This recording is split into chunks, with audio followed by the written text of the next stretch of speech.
So one player that I in particular wanted to chat about today, and I know everyone else was sort of interested too. My Google speaker just went off. Sorry. I don't know what I've said. I'm going to switch it off. Sorry, I'll start again. I don't know what the fuck. It just completely put me off, started speaking to me. Sorry. One player in particular that I want to talk about today, and I know that all of you you were open to talking about him. Someone who's probably in, if he's not already in all our fantasy leagues, he will be at some point this season, I think. Mr. Danny Ings, Aston Villa striker. A transfer that happened out of nowhere. I feel like it only happened the other day, but it definitely happened out of nowhere whilst Grealish was going to City. We don't know the fee involved, but I think it was about 20-25 million because he was in his last year at Southampton. And he's bagged 2 goals already. No one was a penalty in like the last minute.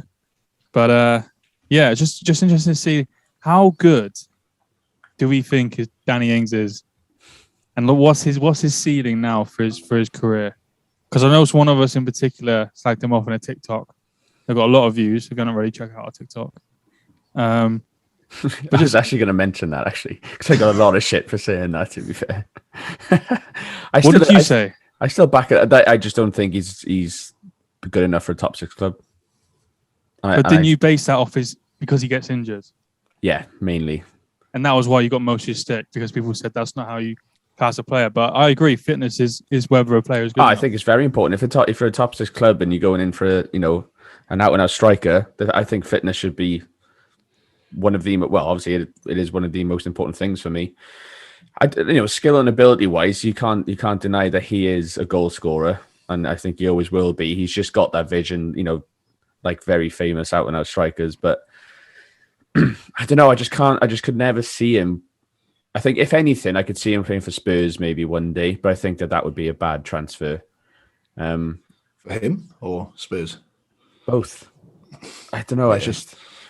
It's the same way I feel about Ben White to Arsenal for very similar reasons. I just don't think that it's ever a matchup. But I'm not saying that he's a championship striker either, because he is too good for that. But teams like Villa and Southampton, he makes a really good mark for him because, for that type of team, I think he is a decent player. But I just can't see him at United. I would never take him at United for me personally.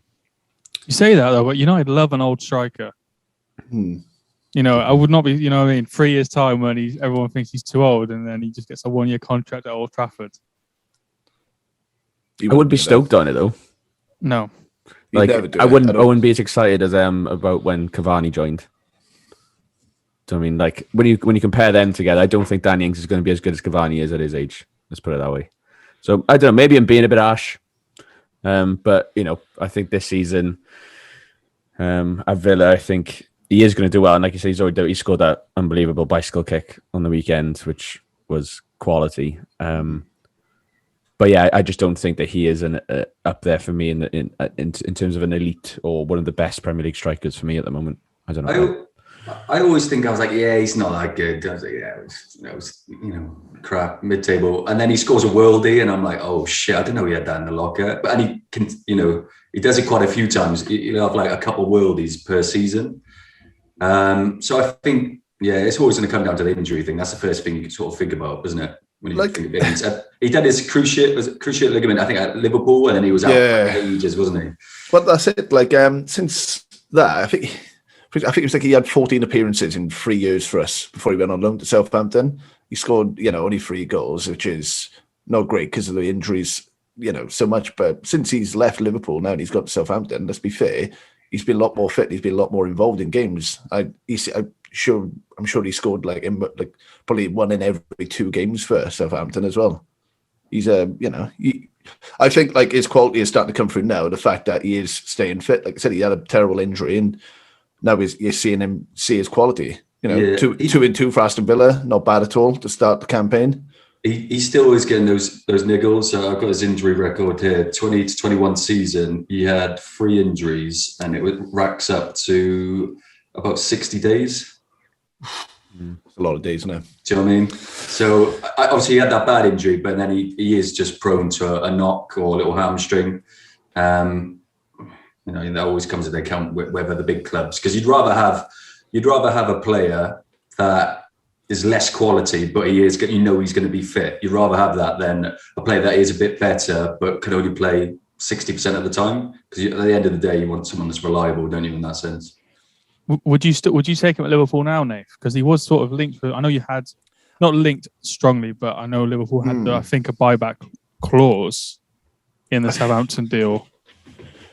I think no. To be honest, we got Firmino, and obviously we got Jota now filling in the false nine role in the middle. I suppose it'd be nice if Danny Ings was here as a third backup, but I suppose we have got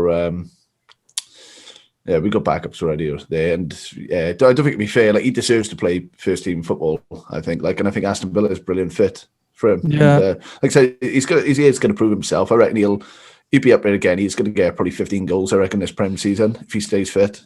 And that's not a bad season, like, for a striker.